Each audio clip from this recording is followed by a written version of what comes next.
ছাত্র রাজনীতি অস্থিরতায় টানা চতুর্থ দিনের মতো ক্লাস পরীক্ষা বর্জন করেছে বুয়েটের শিক্ষার্থীরা। অনুকূল পরিবেশ নিশ্চিত হলে ক্লাসে ফিরতে চান তারা। এদিকে ছাত্রলীগের রাজনীতি সমালোচনা করে শিক্ষার্থীদের চলমান আন্দোলনে সংহতি প্রকাশ করেছে জাতীয়তাবাদী ছাত্রদল। অলিউল রানের রিপোর্ট। ছাত্রলীগ সরব হতে নীরব আন্দোলনকারীরা। টানা চতুর্থ দিন ধরে বুয়েট ক্যাম্পাসে শুনশান নীরবতা।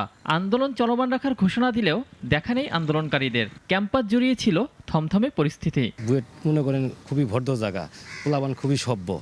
রাজনীতি এলেই আপনি প্যারা লাগে যা, এই জন্য বুয়েট খোলা, কোনো ছাত্রছাত্রী ঢোকে না। গ্যাঞ্জাম হইলো, গ্যাঞ্জাম হওয়ার থেকে তো স্টুডেন্ট আসে না। আমরা পুরো ভার্সিটি এলাকায় গাড়ি টাড়ি চালাই, ক্যাম্পাসে আসি, ছেলেরা যায়, ছাত্ররা স্টুডেন্ট আসে যায়, আড্ডা করে, ঘুরে।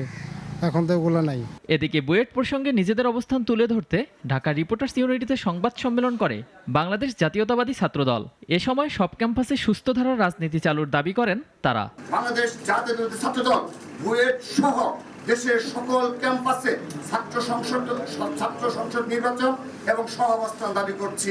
এদিকে নিজেদের নিরাপত্তার সংখ্যায় আন্দোলনরত শিক্ষার্থীরা। অনুকূল পরিবেশ নিশ্চিত হলে ক্লাস পরীক্ষায় ফিরতে চান তারা।